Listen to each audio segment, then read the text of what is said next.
Hey y'all, welcome back. Today we're checking out the Celtic Viking Islands, Shetland language, culture, and Norse history. Head Looks rough. north, as far as you can go in Britain. When you hit the north shores of Scotland, keep going, 150 miles further. Wait, what? To the UK's last solid ground between Britain and the Arctic. Whoa. 5 months of cycling and over 4,600 kilometres on the road, and here we were, on the edge of the world. This is Shetland, home to 23,000 people, and it feels wild up here. The most blurred the line between civilization and wilderness can get in the UK. Is that an otter?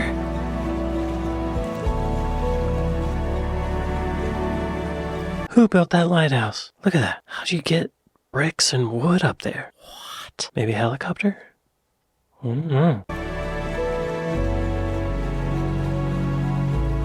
After weeks of trying to outrun it, winter had caught up with us, and the conditions would get brutal. It was bitterly cold, but there was a mesmerizing, harsh beauty in these windswept islands, where the remnants of Viking heritage and even an old Norse language still permeate the culture. And being so far from anywhere else, it didn't really feel like we were in the UK anymore. It took 14 hours to get here by ferry, rising and falling over huge waves in the North Sea. Okay, yeah. Oh, show me on a map. Whoa. Oh my gosh, it's way up there. Way up there. Braywick Cafe and Caravan Park. Coffee? Oh, beautiful. Wow. 23,000 people live up here? Wow. Let's look at, let me just drop a thing right here if I can. Little dude on this road. Get there. Wow. It's like another planet. This is a great filming location. Wouldn't it be? What's all this stuff on the ground? Rocks? Oh no, those are sheep. Wow. There's just sheep roaming around. Wow. What? In the dead of night. And trying not to get seasick. What did he do? In the North Sea, in the dead of night. Oh god. And trying not to get seasick while catching up on some much needed rest. Before the bumpiest ferry ride of our lives was over, and we pulled in to Lerwick. Okay. And we'd arrived just in time for one of the worst storms in a decade. Well, I almost said, where's that on a map? What's wrong with me? Show me on a map. Oh yeah, okay. Oh. Wow.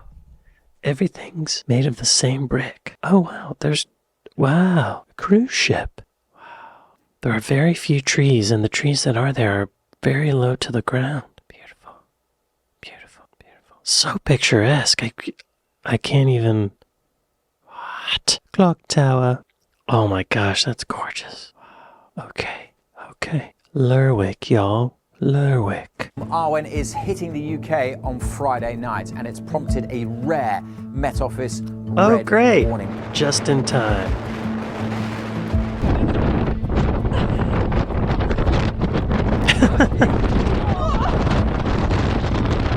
I wouldn't be outside, y'all. Every way on and off these islands ground to a halt. All the flights and ferries were cancelled as gusts of wind reached 130 kilometres an hour. Oh, 130 kilometers. So we paused the cycling. How many miles per hour is that at? That's 80 miles per hour. That's pretty fast. Hunkered down, rented a car, and watched the wind batter these islands. I wouldn't be in the car. I just missed that one. Flying debris. Here comes Tieran.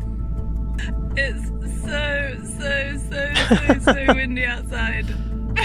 All the ferries That looks like torture. in between the islands and to the Scottish mainland are cancelled today. We spoke to our host today and she said this was a bit of a freak storm. So close to Outskerries, our final destination, we were faced with the possibility of a storm forcing us to turn back. You're stuck there now. Can't turn back. But at least being stuck in one place gave us a while to learn about Shetland. Y'all be sure to go to Tieran Freedman and like and subscribe. That's a The fat correct name horse. for these islands is Shetland or the Shetland Islands, not Is that a horse? It's fat. That is a fat horse. Maybe it's a donkey. Or a hornless bison. correct name for these islands is Shetland or the Shetland Islands, not the Shetlands, as it's sometimes incorrectly called. Oh, okay. And okay. Shetland was not always Scottish territory. It was once part of the Kingdom of Norway, which then came under Danish control. It's only part of Okay. Scotland now because of a botched arranged marriage over 550 years ago. The King of Denmark, Christian I, had arranged for his daughter Margaret to marry a Scottish king, James III. Back then, the bride's family had to make a payment, called a dowry, to the groom. Heard But of Christian was in financial trouble. Maybe that's why he looks so sad. Her dad? So in 1468, the two families came to an agreement. The deal was clear. Temporarily give up control of Shetland and Orkney to Scotland for some money, which would then be used to pay the dowry to the Scottish king. Oh, And then, okay. when the Danish king wasn't in financial trouble anymore, pay the money back, minus the dowry which had already been paid, and get control of the islands again. Okay, that's a good deal. If I was the Scottish king, I would have said yes to that deal immediately. Absolutely. Good deal. Good decision, Scottish king. But when the Danes kept trying to do that over the next few hundred years, all the way up until 1667, the Scottish rulers repeatedly either refused or just ignored them. And the islands have remained part of Scotland ever since. Wow. But Scandinavian rule left a big legacy here, and you can see it today. Every winter, a Viking longboat is paraded through the streets of Shetland's communities, dragged by men. Wait, how often? Every winter. Longboat is paraded through the streets of Shetland's communities, dragged by men dressed as Vikings, and burned in a fire festival called Uphellia. And in a visual representation of Shetland's Norse and Scottish links, the Shetland flag follows the Nordic cross design, but with the blue and white of the Scottish flag. On top of that, ancient folklore here is full of stories of trolls, mythical creatures that share a lot of similarities with Scandinavian trolls. Oh, creepy. And there was even a unique language on these islands, Norn, a form of Old Norse.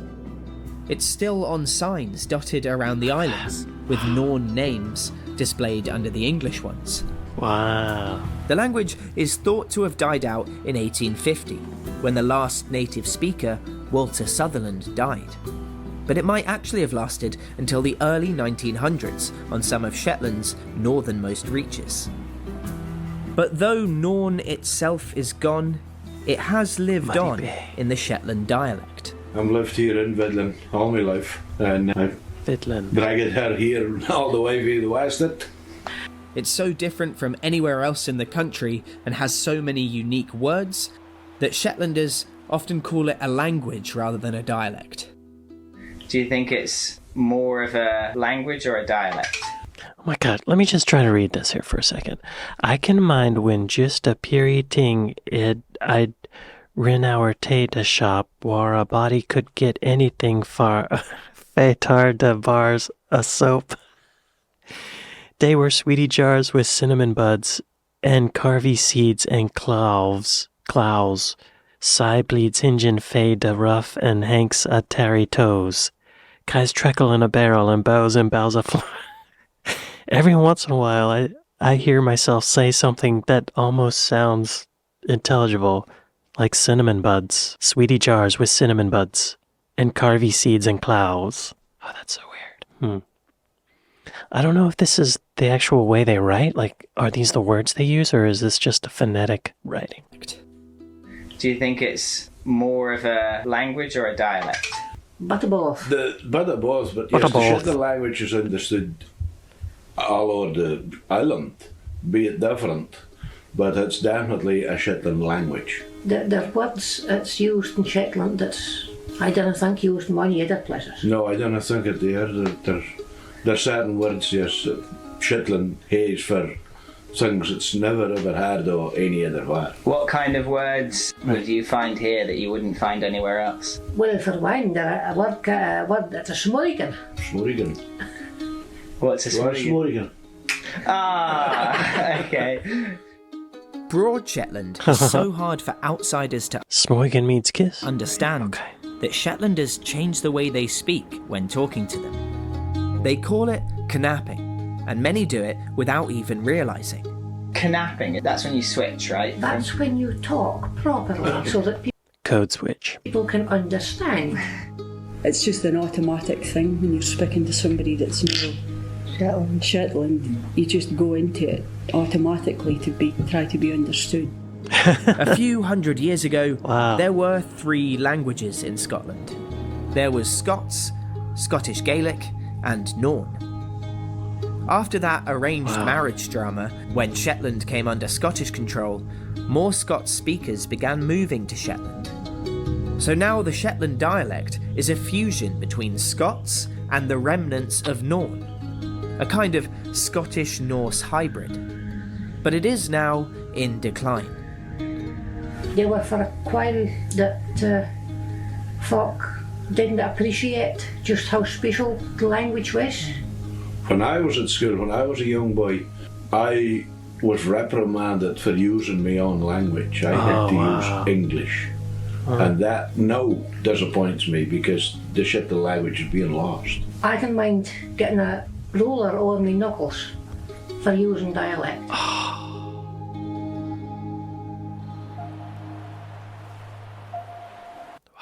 Can't do that now. Beating children with a ruler. Yeah, when I was a little kid, people used to get paddled. But not for, well, if you say a bad word, maybe, but wow. So there was Scots language, Gaelic language, and Norse language. It surprises me that there were so many languages in such a small area. The word schmorgen, that kiss word, that sounds like Swedish or something, doesn't it? Beyond the language, Wow. Shetland's fortunes have always been tied to the sea. Originally through whaling and fishing, and more recently, the vast North Sea oil and gas reserves in Shetland's waters. Oh, nice. Get never more than 3 miles for the sea, anywhere you are in Shetland. It's in you. Okay, they're surrounded. Because of that, Shetland Yeah. has always had people coming and going. And despite being very isolated, it's used to outsiders. I know a lot of places have a sort of intolerance to incomers, but Shetland's the opposite. It's a melting pot of people from all nations. That's why there's so many languages. With the fishing and the whaling. Yeah, okay. Traditionally, people have always been welcomed. Just like in the Isle of Man, though, there is a specific name for outsiders. There is a term in Shetland for incomers. It's called the Soothmouther, and it actually means coming in the south mouth, because most people who come to Shetland come in on the Soothmouth. ferry in the south mouth of Lerwick Harbour. Soothmouth. But to be honest, I felt I was accepted pretty much, straight away. That's cool. This is the most remote part of the UK. The Northern Islands are 430 miles from the Scottish-English border. Because of that, not many people in the rest of the UK know much about Shetland, and even fewer have ever been here. A lot of people don't know exactly where it is, just that it's far north. This map is illegal in Scotland, sort of. You see, Shetland is in this little box, and that's part of the reason a lot of people don't know where it is. It was put there to save space, which might not sound like a big problem, but inaccurately portraying it meant people in the rest of the UK often had no idea of the challenges faced by communities on a cluster of islands 150 miles north of Scottish shores. So the Scottish government banned public organisations from producing maps this way. New ones made here have to show Shetland's location accurately. Oh, okay. The box is no more. I mean, making it illegal seems a little harsh, but dang, okay. Being so remote that they weren't even displayed properly on maps for a while, a lot of Shetlanders seem to feel more Shetland than Scottish, and certainly more so than British. Do you feel Scottish or do you feel more just Shetland? I would say just Shetland, really. Not that I'm against being included in Scotland, but I like our uniqueness. I like to think about that, and I like to be more connected in a way to Norway and places like that. We are so different, really, because we're so far away. It's far. And a lot of people don't even know where Shetland is. Yeah. And it's like, yeah, we are Scottish and I don't have a problem with that, but for me, we're closer to Norway than we are Scotland. Are they? Oh, what does it say? Scotland's northern shores are closer to Shetland than Norway. Oh, but Shetland is closer to Bergen than any of the UK's major cities. Oh, that's interesting. So physically it is closer to Scotland, but in terms of cultural centres, it's closer to the Norway city, Bergen. Mainly Shetland, but also Scottish before British. Yeah. Yeah, definitely. I'm a Sheltie, first and foremost. Shetlanders before anything. It's no wonder people feel that way. London is over 800 miles away, and Edinburgh is almost 400. There's not even a direct ferry to Edinburgh. You have to fly from Shetland's airport or get a 14-hour ferry to Aberdeen and then a train. So it's easy to forget you're in the same country. And the way of life is very different here. You have to be hardy to survive in Shetland. I have known a lot of people that have come to Shetland and then really couldn't hack it. Like, so in the summer it's beautiful. We get basically 19, nearly 20 hours of daylight, and it never actually gets properly dark. It's a thing called summertime. In the winter we get less than 5 hours of daylight. Especially at this time of year, it's getting darker and darker. Oh, yeah, that would drive me nuts. In the winter here, the sun starts setting, or sunset is like 4:45 p.m., and that makes me sad. I like the sun going down at like 8 o'clock. That early, oh my God, only 5 hours. Wow. Huh, yeah. And it's not like there's street lights everywhere, right? When it's dark in Shetland. Holy crap. You gotta stock up on all your groceries, supplies, get all your stuff done, daytime stuff done in the 5 hours of daylight. Wow. Oh yeah, that would mess with my head. I don't know if I can hack it. I know I can hack it. Less than 5 hours of daylight. Especially at this time of year, it's getting darker and darker, and it never really gets fully light. We get a lot of Atlantic storms coming flying in, that kind of thing. So the weather is probably what sends more people back who come to Shetland than anything else. Oh yeah, you know it's cold. Let's look at the weather. How cold does it get there? What's the weather like right now? It's 42 degrees there right now. It's not too bad. Fahrenheit. Oh, okay, it's in the 40s. I thought it would be colder. What time is sunset? Sunrise is 7:14 a.m. Sunset 5:22 p.m. That's not bad. That's not as bad as I was thinking it was gonna be, y'all. It's so far north, I thought it was gonna be like negative 49 degrees Fahrenheit. Dark nights take a lot of getting used to. The light nights take a lot of getting used to as well. A lot of people find that when they move up here, they just can't sleep during the summer because it's just this dark. Wow. Yeah. I didn't think about that. It'd be bright at nighttime. I don't think that would bother me as much as it being dark during daytime, you know. I think I could probably do this summer. Shetland's unique blend of Norse and Scottish history and its extreme isolation is unlike anywhere else I've been in the UK. But with Norwegian heritage myself, it felt half familiar. The landscape, the dialect, the attitude to community spirit, or hardiness when it came to the weather and being outdoors. It wasn't the same, but you can definitely see the echoes of Scandinavian culture, even though it's been part of Scotland for hundreds of years.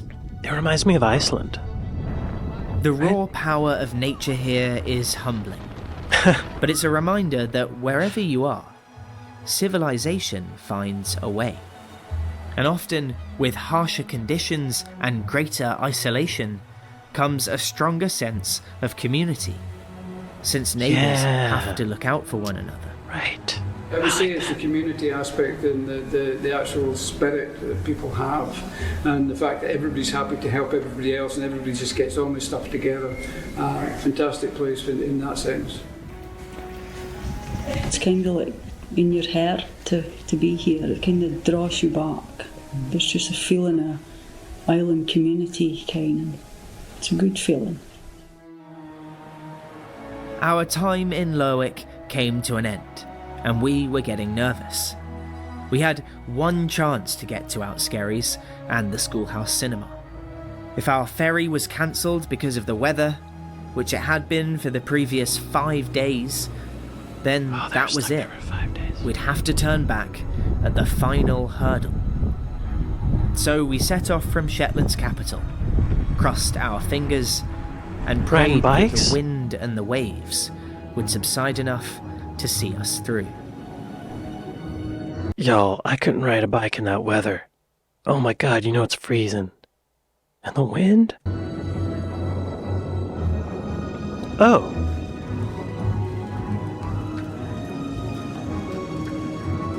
I guess that's the end of the video, y'all. I don't think they made it. Oh wait, no they did. Oh. Alright, well we'll do this one another time. Y'all be sure to go to Tieran Freedman and like and subscribe. That's an interesting place. It's beautiful. It looks like another planet. It looks like a really fun place to explore. Look, there's a cave over here. Is that a cave? I think it's a cave. I'd be thinking I'm gonna see a troll around every corner. Or a what do they call them? That's scary. When I go to Britain, I don't know if I'll make it up to the Shetland Islands. It's so isolated. That blows my mind. Just how do you get resources up there, you know? Like what? Construction and wow, amazing. Do any of y'all live in the Shetland Islands? Well, if you do, my heart goes out to you. I love that there's so much sense of community. I think that's great. I think that helps a lot with living there, you know? Having people around helping each other, that feels good. I like that. Keep it up, y'all. Well, y'all, I'd like to thank my patrons. I'd like to thank my Buy Me a Coffee folks. Thank y'all for watching this with me, and I'll see you next time. Later.